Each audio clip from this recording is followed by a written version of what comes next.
Bonjour à toutes et à tous, bienvenue dans cette nouvelle série de vidéos intitulée La Place 2, dans laquelle je vais essayer de vous faire découvrir les coulisses des comics avec... Et on est en février 2020, et je suis arrivé chez Brajlon, du coup, qui est la boîte qui héberge iComics, le 1er mai, ça s'invente pas, enfin le 2 mai, du coup, c'était férié, le 2 mai 2000. Et puis, donc après, c'est aller les négocier aussi avec les agents qui représentent les artistes en question, donc soit l'agent qui est lui-même freelance et qui représente un scénariste en particulier. Et puis après, ça va être une myriade de petites choses qui vont surtout être de la coordination. Donc ça va du commercial au marketing en passant par la presse, la communication, les réseaux sociaux, ma direction aussi évidemment, parce qu'ils ont leur mot à dire évidemment sur ce que je choisis, de dorure, de faire adorer sur la couverture et tout, parce que je voulais vraiment que l'édition française soit à la hauteur de l'édition marketing. Après moi je suis sûr, c'est ma fonction en tant que personne, que c'est comme ça que je travaille, et aussi parce que j'ai à organiser des tournées aussi, par exemple, tu vois, ça peut faire partie de ces trucs un peu couteau suisse. Moi, j'aime bien ça, contacter les auteurs, mettre des tournées en place, contacter des libraires que j'aime bien dans plein de villes en France. Je suis provincial, forcément. Je vais t'en détailler une, par exemple, sur un suivi de prod. Je vais être transparent avec toi. Je vais ouvrir mon petit tableur de suivi de prod Mangetsu, qui est la collection de comics, du coup, mais bon, de manga, pardon, mais qui est de la maquette ensuite chez toi, parce que tu peux rajouter du bonus, tu peux rajouter des pubs, tu peux rajouter du contenu éditorial aussi pur, rajouter un chapitre, enfin, tu fais un peu ce que tu veux, en fait, une fois que tu as acquis les droits, quoi.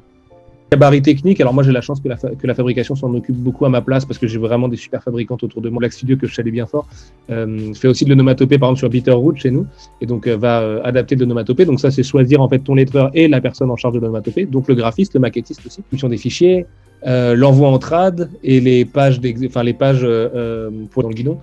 Donc relecture des épreuves, vérification de la mise en page, intégrer la finalisation des épreuves, donc c'est avec les allers-retours de l'ayant droit qui a souvent des choses à redire, tu vois, et sachant qu'on décorrèle vraiment la couverture et l'intérieur, c'est deux choses vraiment différentes. Donc ça fait un paquet d'étapes, tu vois, entre le moment où moi, éditeur, je me dis tiens, ce qui est violent, je me permets juste d'ajouter ça, c'est quand un bouquin passe un peu au travers, parce que contre laquelle elle est, et je peux la corriger dans le futur très rapidement. C'est pas comme quand on voit le nombre de bouquins que je vois derrière ta tête, juste derrière. Et j'adore Urban, hein, c'est pas le problème. Hein. J'adore Urban, on est très potes avec les gens d'Urban et tout, il n'y a pas de souci. On se parle avec tous les services, tu vois. Et on a souvent des réunions avec la FAB, avec la presse, avec le marketing, etc. Bref. Son arrivée en librairie. Pour des raisons de trésorerie, d'un point de vue, il y a des cas particuliers et tout. Mais globalement, 95% de la production dans l'édition, je vais dire 8 à 9 mois. Ça peut être 6 quand tu es pressé. Quand tu as une méga prio et que tu veux coller à cet avantage-là, que ce soit prépublié en comics. Donc, on va prendre toute l'avance qu'on peut. Derrière, il faut qu'on soit bon sur la réception des fichiers, qui est vraiment l'étape la plus importante en fait pour nous, pour que le lettreur puisse se mettre à lettrer et tout ça, et qu'on fasse vite. Et après, la FAB va s'en emparer et tout caler. Mais sachant que c'est un peu plus long avec le Japon en règle générale, pour plein de raisons purement techniques. Et que derrière tout ce que je t'ai raconté de tableur Excel là, c'est quand même l'humain qui prime. Et beaucoup de britanniques, d'espagnols, d'italiens et tout, donc ça facilite aussi les choses. Et il se trouve qu'on a exactement le même âge, les mêmes passions et tout, qu'on a tripé comme des foufous quand on était en tournée. Et qu'en fait, des fois, sur certaines séries ou sur certains bouquins, tu sais que tu as 1500, 2000 lecteurs. Mon mail, il serait passé dans une pipe, et en fait, parce que c'est quelqu'un qui doit en recevoir des centaines de milliers de mails, tu vois.